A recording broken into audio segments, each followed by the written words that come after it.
Thank you for listening to Mentalk Ubuntu podcast and being a valued member of our community.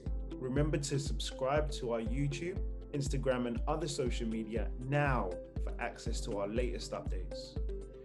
DM us and let us know what your mental health is on a scale of 1 to 5. Thank you.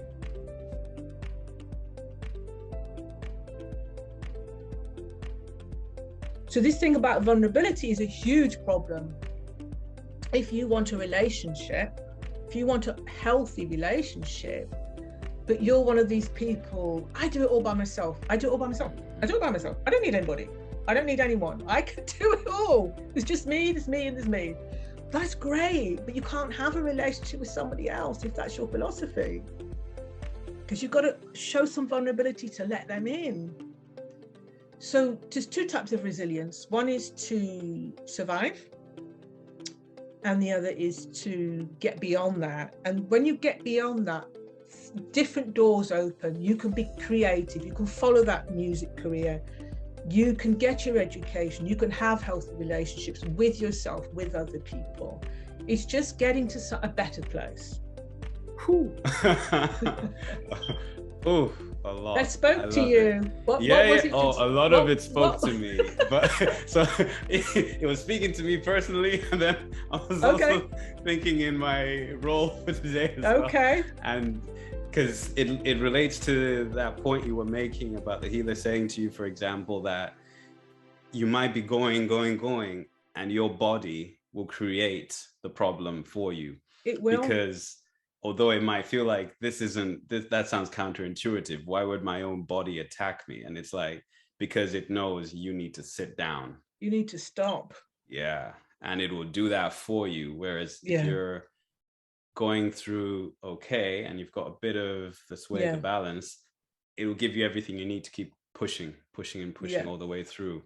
And I think that surviving one is such a key thing. And confidence is something that comes with it, the confidence to be adventurous and just to seek opportunities that doesn't necessarily come. And that the other element that spoke to me was how when you're aware of all of these different things that do affect you, because it's very interesting, that idea that we can do more. And when we really think about what's stopping us, maybe it's self-sabotage, maybe it's the fear of success, fear of anything, fear of I'll do it and I'll fail, how will people perceive me, all those things. Those are things, for example, I'm grappling with to this day right now. And thankfully, I think I'm making good progress and I'm breaking through. But I appreciate how when you start to break through and change, you start to notice that your interactions with other people change, and therefore their perceptions of you change. So you're going around thinking, oh, this is great. I'm not going through that existential angst anymore. And they're going, who the hell is this guy? I don't know who you are. Like, you're not who you are. You're behaving in a way that I don't expect. And all the things that you were doing in order to survive, when you start to move away from those, some people have a concern.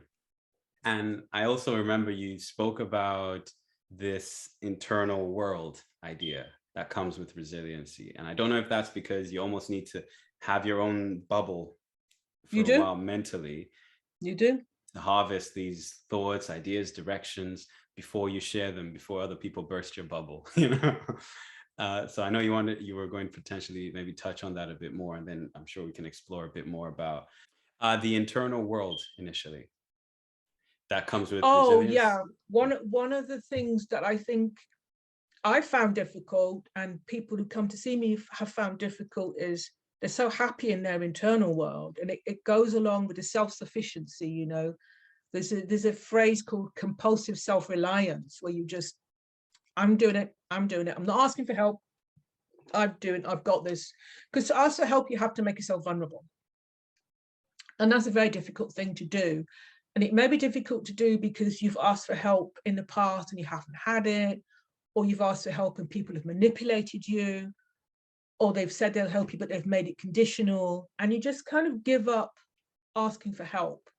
And so that internal world can be a tremendous resource. And this is the other thing I don't make judgments about people's resilience. So I don't say that's good resilience and that's bad resilience. I say, okay, put it on a spectrum. On one end of the spectrum, something like your strong eternal world. As a child, that was a resource, a tremendous resource. You know, when you were getting beaten or shouted at or whatever was going on that was horrible for you, you could go to your room, get on your bed and go into your internal world. It was a tremendous resource. But as you get older and you want to open up to other people and have relationships, that's now becoming a threat. Okay, it's still a resource, but in some situations it's a threat. So we say they go side by side, some of these things. So for example, if your way of surviving was to fight, physically fight, you know, in the care system, there's a lot of physical violence. There's a lot of physical violence. So one of my things was to physically fight, verbally fight, and that works. You know, if the other very troubled child that you live with is giving you a hard time, you got to shout louder than them, especially if you're smaller, to shut up. You know, and that's great, but as an adult in a professional environment, it's not going to work. You can't be shouting at your boss, you know, you can't be shouting at your colleagues. And that's something that I think some people find really painful to change, is those kinds of, the things that were good in the environment they arose in are very hard to change later on. You know, when someone's having a go at you, and those people who just explode, you know, they're just like from 0 to 100, a bang, you know. There's no calibration, there's no in between. You know, because they're triggered, they're just triggered so badly. So yeah, but you know, I would also say to somebody, like, if you grew up and fighting was how you had to do it, we're not going to throw that away. You know, I'm not going to say to a young Black man, you know, you're never going to fight again. You're never going to use your fists again. Because he's a young Black guy. Why would I take that away? Why would I take that away from him? Because we all know that he's in the wrong place at the wrong time. He's going to need that. So we put it in the box, the resilience box. But when we're in the workplace, we try and find something else rather than the 0 to 100 explosion. Yeah, add to your toolkit.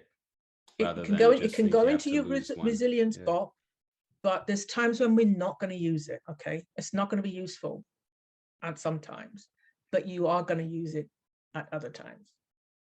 So it's like, I think what I really loved about resilience and what I really love about my approach to it, it's not judgmental. There's no judgment. You know, I remember somebody coming to see me and they used to stand over me and shout and act out all the violent things they'd ever done in their life. And there was a lot. There was a lot. And I was just sitting there thinking, wow, you need to just let this out. And this is why you're still alive. Wow, so much violence. Wasn't threatened personally. I'd never felt threatened personally, just knew that this stuff had to come out, you know. And so I love the fact that it's not judgmental. Oh, the worst thing you're ever going to hear me say is that useful right now? That's probably the strongest thing I'm going to say is, do you think that's useful now? Can we put that away and maybe dig around and perhaps put some more things in the box? Yeah. I think often people's reaction to some of these recommendations or these situations is, like you were suggesting before, they've tried to express it in a certain way, and they've not been asked, is that useful right now? They've been told something very different, which probably put them even more on the defensive and maybe shame. Double down. Shame, guilt, yeah, insulting them as well. Like, what kind of person does that? It brings shame, but it's also an insult. So it affects you and how you feel about yourself and see yourself. And this is why I also am a big advocate of, you know, working with a professional to help you, like you said, process, because your friend isn't going to know to provide that kind of space or recommendation. They simply don't have the tools. So you need someone who knows how to navigate the conversation in that way sometimes. And you just to learn the questions to ask yourself as well. And one question I need to ask Sorry, no, jump. No, Go, I was going to say, please. if the most important thing in your toolbox, in your resilience toolbox, is self-awareness. When you get to the point where you can see yourself with other people and hear yourself with other people, that's a huge turning point. That self-awareness changes everything. Because before that, you're just running around like a blind person. You just don't know what you're doing. But once you can hear the words coming out of your mouth and go, oh, that sounds harsh, or I sound like a victim, or I sound like a perpetrator. Once you can hear yourself and see yourself, that level of awareness is you're probably halfway there. You're halfway there. Wonderful.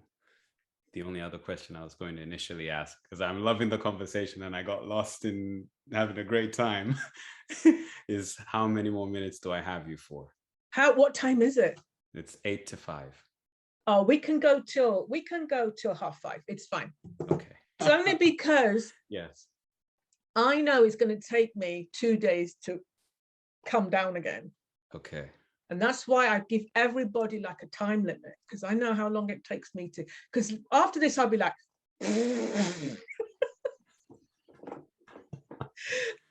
like I can feel all the light bulbs lighted up and they'll stay lit until, until I go and do some cooking quietly. I was just about to ask, what's your method for... The light bulbs will start to turn off. That's the dimmer switch. Cook. I'll let you in on a secret. I think we're very alike. I'm going to be baking brownies. There you go.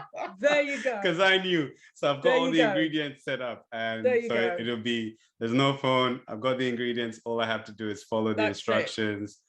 Then once I put them in the oven, I've had a good few minutes. That's it. Calm down. Then I can think about what to do next. That's it. Cooking is grounding. Definitely. Yeah. And it's this self-awareness. You need to know what works for you. Might not work for someone else. They might get stressed out about doing that. I'm very new to baking, so it's cool.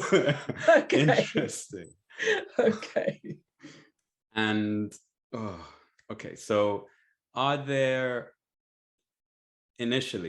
some common elements or that are, let's say, we'll start with trauma and then we'll move to resiliency. And then I think I'd love to still touch on vulnerability. And then we might move into the song we spoke about as well off the podcast. So when it comes to trauma, are there specific, let's say, common traumatic experiences or events that people have that they tend to overlook, that they wouldn't address or label as trauma, but they then, like you say, manifest later on and perhaps have blindsided them sometimes? Oh, I come across it all the time. So a big part of what you do in therapy is something called reframing. So people go through life with their own framework of like, this was this and that was that.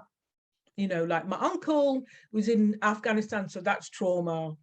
Me seeing my brother getting stabbed, that's not trauma, But in therapy, we reframe. So we reframe, and we might then say, really, you seeing your friend getting stabbed, I would probably go, that sounds traumatic. And then over time, the person will go, do you know what? I think that was traumatic. That was traumatic, wasn't it? But we can go through life really thinking, and one of the reasons that we don't think something's traumatic is we just don't want to tell ourselves that something was that bad. It's like, if I just put it in that little box, I can manage it. But if I open the box and really look at it for what it really was, I don't know, I'd have to really deal with that, So I think that's another reason why we don't frame things in the way they perhaps, should be. So I think it can be anything, and I think it can be incredibly unique. What somebody finds traumatic, another person genuinely might not. They genuinely might not find that same thing traumatic, but they would have their own version of what was traumatic. Yeah. But a lot of the work I do is people saying, that they will sit in a first session and list a whole lot of things that have happened to them in this kind of deadpan voice, like, no, and then, and I'm there like, oh, that's like 10 major traumatic things. And then, maybe we'll look at them one by one. And eventually they'll go, that was a lot of trauma, wasn't it? That was a lot of trauma, you know.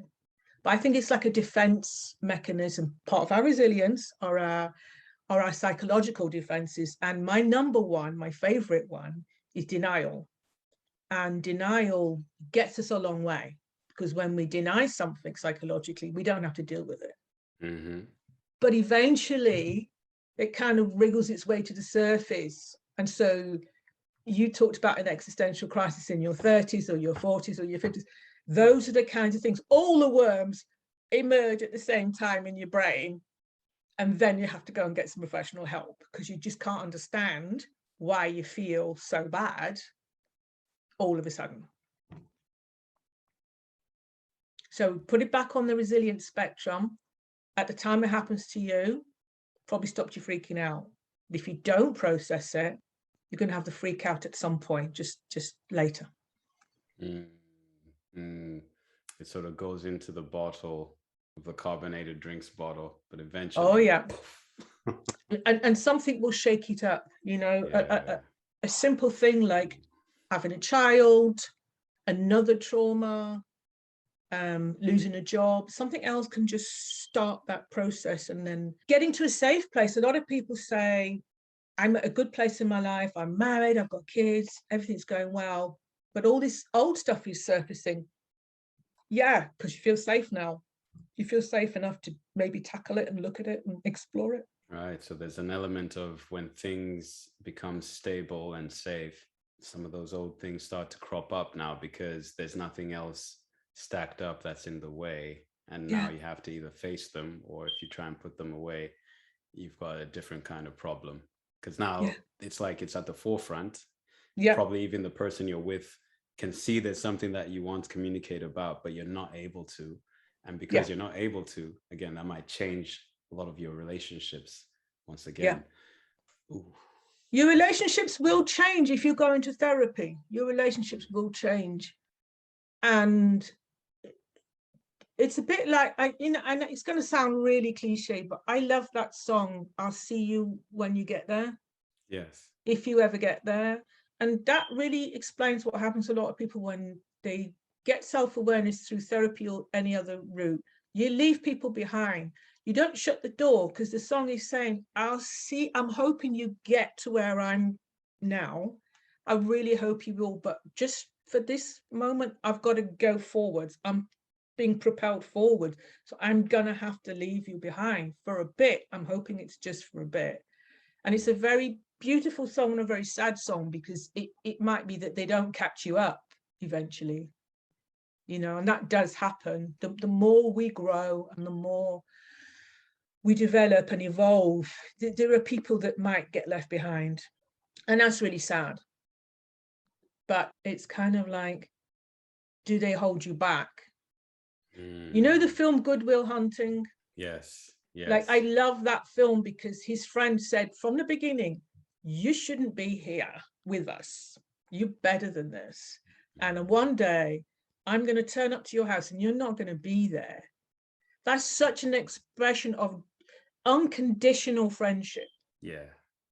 Because when he turns up and he's not there, he doesn't get angry. He's like, great, he's gone. He's happy. He's so happy for him. He's gone. I'm happy. I'm happy for my friend. That's genuine friendship. That's unconditional friendship. Yeah.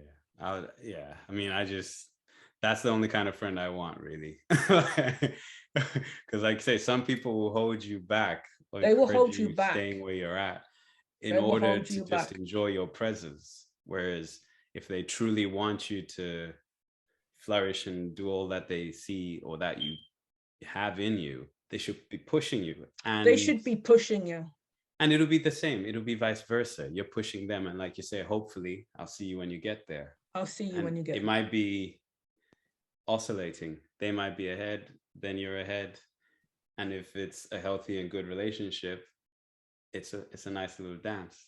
Like, no one is under the pressure of always having to be one step ahead or anything like that. It's just natural that life, as we move through it, will shift. And before we move into this idea of shifting and identities, because I think they shift as we go along, I'd like us to initially also listen to the song that we discussed, which I've just fallen in love with.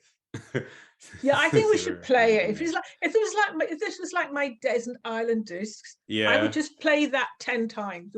Can I have that 10 times, please? I gotta say, like, anyone who listens to this, at least it's true for me. I can honestly, hand on heart, say it's absolutely true for me. I have been playing it on a loop, and I have been playing it as I walk and everywhere. It's a very contemplative song. It's a very relaxing song, but it's also a very deep and moving song in some of the topics that are covered in such a short span of time, and also very entertaining all the same to some extent. I'll play the song. Let's play the song. Let them hear the song. That's the best way I could say, and then we might move forward and talk more.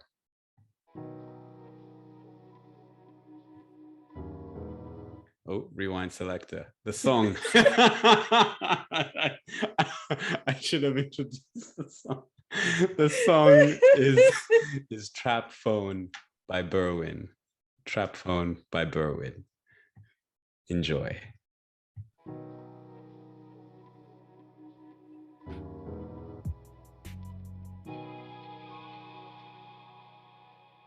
Wow. I was gone.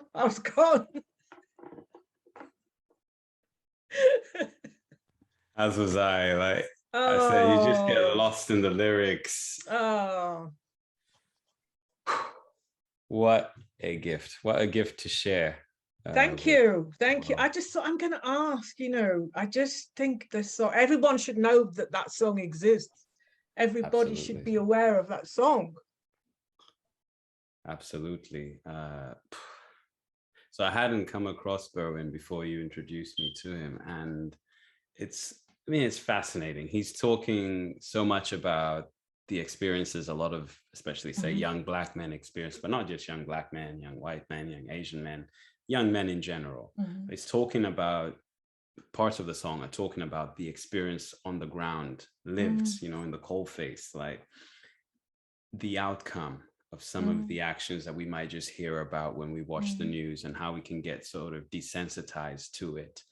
And even when we were speaking about this element of powerlessness and children being taken off parents and that sort of thing, his story and his journey is also one that it begs belief almost, So he's in the care system. When he's mentioning that he was going to visit his mom in jail, it's immigration related. And because you might think, because of the title of the song, you might misinterpret what that means and what's going on there. It's a very sad accounting of what can happen with the system sometimes. It just shared it beautifully. I mean, we also spoke about unconditional friendship there, and that's some of what is being expressed in this entire song. Where he's communicating about his relationship with his friend here, and this wanting the friend to also do better and to aspire and go on for better, greater things. Same as he's done. And thankfully, I suppose, he's found a way to navigate the system, and to, not the way that he would have liked, initially, like going to university and everything, but he still managed it.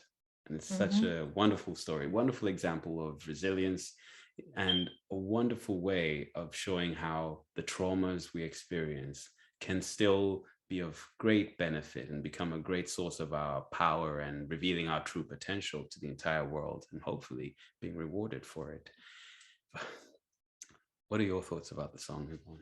Thank you for listening to Mentalk Ubuntu podcast and being a valued member of our community. Remember to subscribe to our YouTube, Instagram, and other social media now for access to our latest updates. DM us and let us know what your mental health is on a scale of 1 to 5. Take care. Everything that you've just said, and I think it also covers everything we've talked about. I think there's something about that he's trying to get off the survival level. Berwin is trying to get off the survival level. He's trying to fulfill his unique potential. And you can't do that till you get off the survival level. And I think, like I said, the traumas I went through, they're useful now. They've given me a gift. It's the same for Berwin. He's able to write these songs, it's incredible if you can harness that and focus that. I think the saddest part for me is a bit about the mothers, because obviously I'm a mother and a grandmother, and I spent 25 years in Bristol. So where my house was, there was like one road, and that was St. Paul's. So I was kind of like in it, but like looking at it. I like literally was looking at it. You could look up the road from my house, and that was St. Paul's. So, you know, some of the young people I've known since they were like 10, it's really sad seeing what's happened to some of them. Some of them are dead. Some of them are dead. Some of them have committed suicide. Some of them have been killed. Some of them have been to prison. Most have made it through. You know, they've actually made it through. But I think the saddest thing for Black mothers and the mothers of children who get into a criminal lifestyle is how do you keep your face in public? Like, you know, I used to go to the doctors and I'd see the mothers of certain people, and I knew what their boys were up to, but you don't have that conversation. You talk around it like, oh yeah, they've got, you know, got another grandchild, or you just kind of constantly trying to find something positive in that, because I think the pain for a mother to give birth to these children, to these sons, and you know, when you have a child, your hopes, your expectations are high. Every parent wants their child to be a doctor. If they tell you anything different, they're liars. Every parent wants to turn around one day and say, my child's a doctor, you know. And the aspirations are high, and then, you know, to watch your boys, and it's girls as well now, but to watch them lose their innocence, give up on those goals, and then you start to give up on them as well. That's pain. That's pain right there. That's pain, to see your children slip further and further away from the life you imagined for them. That's pain. That's real pain.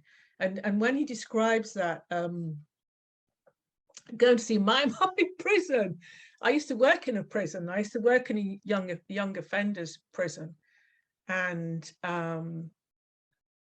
I can't imagine. I was horrible enough working there, but to have to go there and visit your child, you know, in a place like that. But your mum, to visit your mum in a prison as a child must be, that's trauma, you know. And then he's saying to his friends later on in a song, like, okay, I'm singing about the trauma of my mum being in prison, but you're going to flip that around, and if you carry on like this, your mum's going to be visiting you in prison, you know.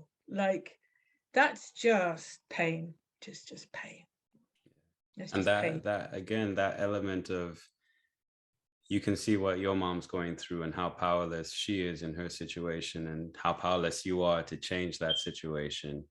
And you see your friend's mom working so hard to try and make a difference for your friend's life, and for him to seemingly take that for granted, whereas like she doesn't have to necessarily, you know, and she could be taking a very different approach. It's like she's working the front desk, just trying to feed her children.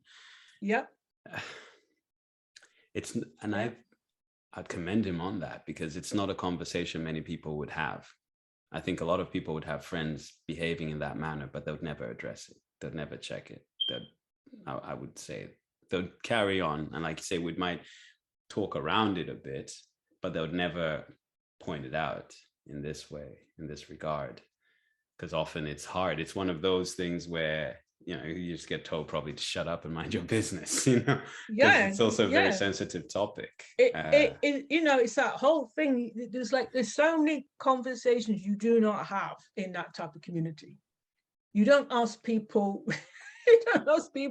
You know, it makes me laugh if I go to like a dinner party and it's all very white and middle class, and people say, what do you do? You never ask people that in these other communities. You never say, what do you do? What do your parents do? You never ask those questions. Yeah. Because you don't ask those questions. You don't answer those questions. This is kind of blanket assumption that I'm just not going to ask that. Because I don't know what the answer might be, so I'm not going to ask. And there's that theme of a hidden identity coming out.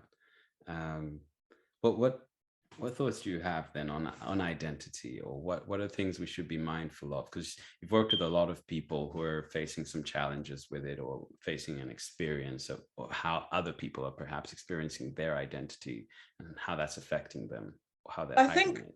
Yeah, oh, it's such a I learn something every day. I'm learning every day, you know. But I think because I write mostly on the mixed race experience, partly because it's an area that not even Black therapists address. There's like nothing. Okay, there's nothing. So unless mixed race people write it, there isn't going to be anything. So one of the reasons why I write about it is because neither white therapists nor Black therapists address the mixed race experience. So I think my understanding for mixed race people is it's like a tug of war. It's like a constant tug of war where you're either asked to be Black or you're asked to be white. But it's very rare. I've very rarely met a mixed race person. They do exist, and I have heard of them, that say their parents got the balance right, or the environment around them got the balance right. And I'm very happy to hear that. But obviously the people coming to see me wouldn't be coming if that had happened. So they've either been brought up to be Black, or they've been brought up to be white, which means there's a whole half of you that's been suppressed, been pushed down, that has no expression, that there's some shame about. So if you're not encouraged to be white, there's some shame about being white. If you're not being encouraged to be Black, there's some you're given a sense of shame about your Blackness. So it's like a constant tug of war most of your life. And then I think where my clients end up eventually is like at least able to say, I'm not going to wait anymore to be told who I am. I'm going to start trying to work that out for myself. I'm going to say what I think I am, and I'm not going to take sides anymore. I'm not going to take sides anymore. It's like being asked to take sides your whole life. And if you don't clearly declare which side you're taking, then assumptions are made about you. So it's a bit like trench warfare. If you imagine trench warfare, so you've got both sides digging in the trenches. So you've got the Black side here and the white side here. There's all the mixed race people running down no man's land. You know, they're like running down no man's land. Like, stop pulling me over here and stop pulling me over there. And the pressure is immense, because while you're running down no man's land, they're trying to pull you. No, you've got to be on our side. Or no, you have to be on our side. And so they're running along in no man's land, and it's a dangerous place because, you know, there's crossfire. You can get a stray bullet. Yeah. You might wander on the landmine. You know, this is a dangerous place for mixed race people. It's dangerous. But I think there's something else about no man's land where you can find a quiet spot and go, do you know what? I'm going to work out who I invite into my world now. So I'm going to invite any Black people who don't make me choose sides, any white people who don't make me choose sides, anybody who doesn't make me choose sides, I'm going to invite them into my world. And that's a real turning point. And that's where I try and hope that people can get to that point where they just don't feel that tug of war anymore. And they get to not keep waiting for that invitation from either side, but sit down and say, do you know what? I'm just going to work out who I want at my party, and I'll invite them. You might only end up with 2 people, but they'll be the 2 people who let you be who you are. They will let you be who you are. Yeah, because we've already established that race is just a concept, really. It doesn't, you know, it's a tool that was essentially made for something. It doesn't make sense. You couldn't explain it to a kid because they can understand the premise. Okay, you've got, but they don't understand the difference that comes with that. And I think the trench warfare is a beautiful way of explaining that, or a beautiful image, because rather than worry about, oh my gosh, there's this big war going on, you have to either dig in and be on this side or dig in and be on this side. No man's land is actually the place to be, where it's like, there doesn't need to be a war. Just come up here. I'll accept you as you are. You'll accept me as I am.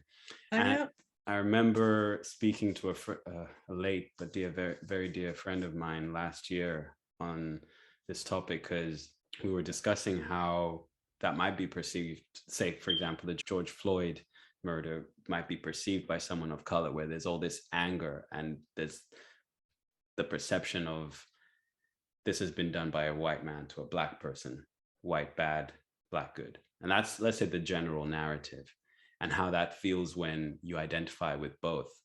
And you might feel this anger, but it's not the anger in the way that a lot of other people are feeling it and expressing it. And there's a whole narrative that goes around that, but we cannot go into it. I would love to, but I respect your time too much. So what I will do is firstly transition into our closing questions.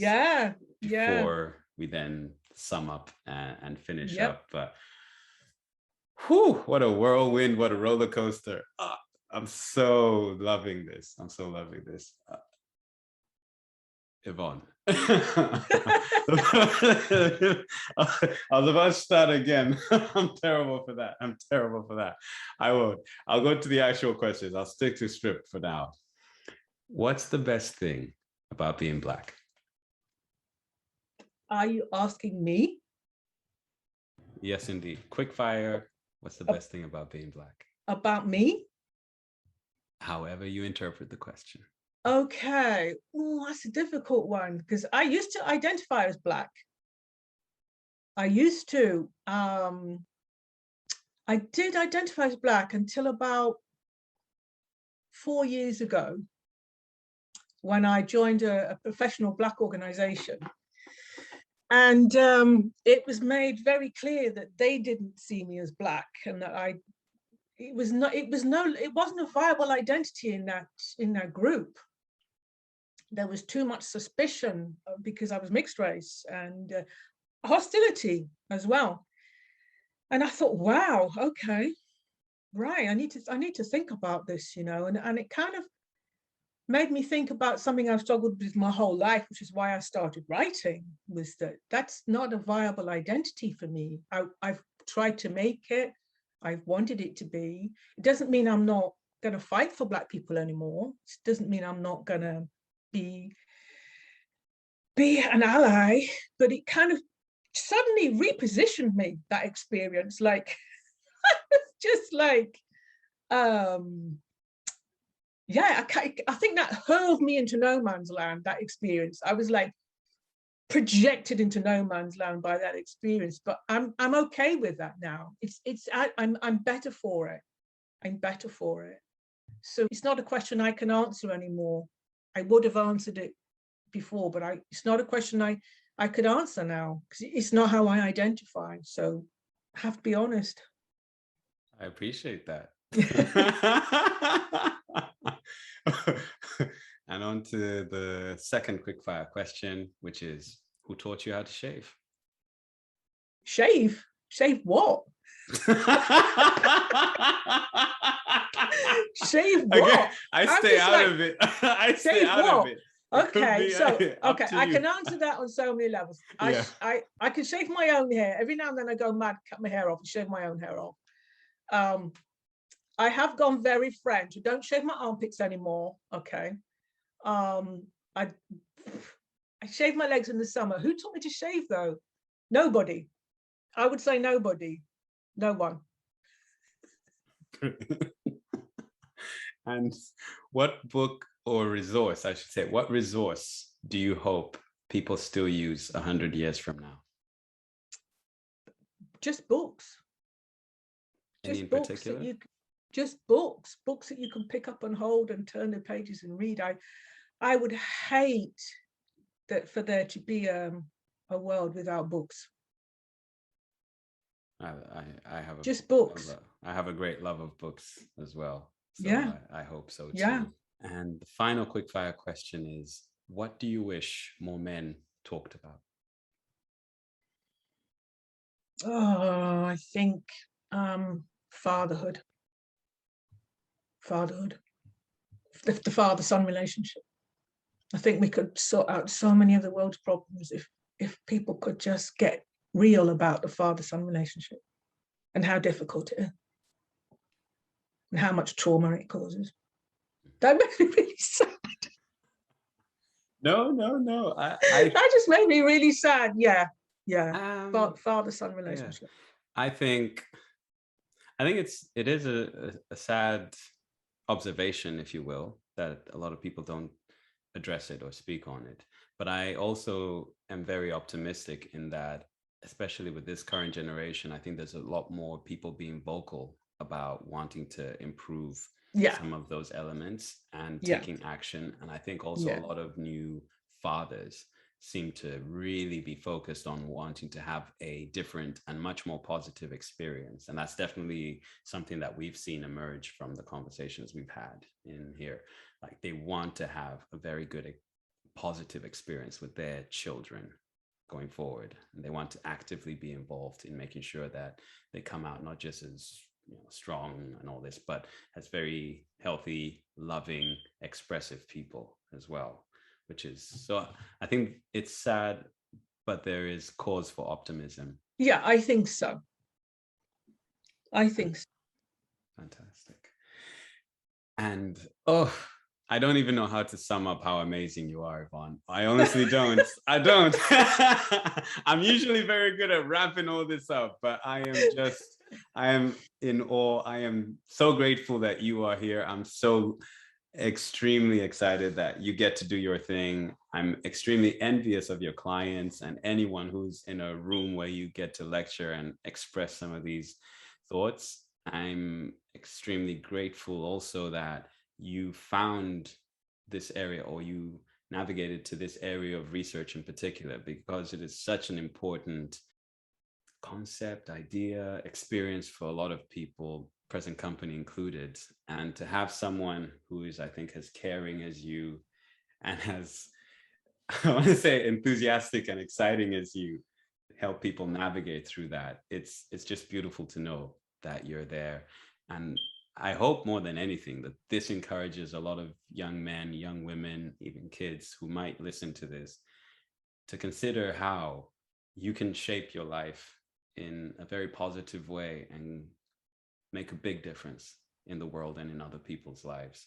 And you can go through a lot of things and still come out of it really okay and radiating love for the whole world to enjoy. And that's all I've been feeling ever since I think we got in touch. And given how much you've shared, I'm sure that's going to come across to anyone who's listening to this.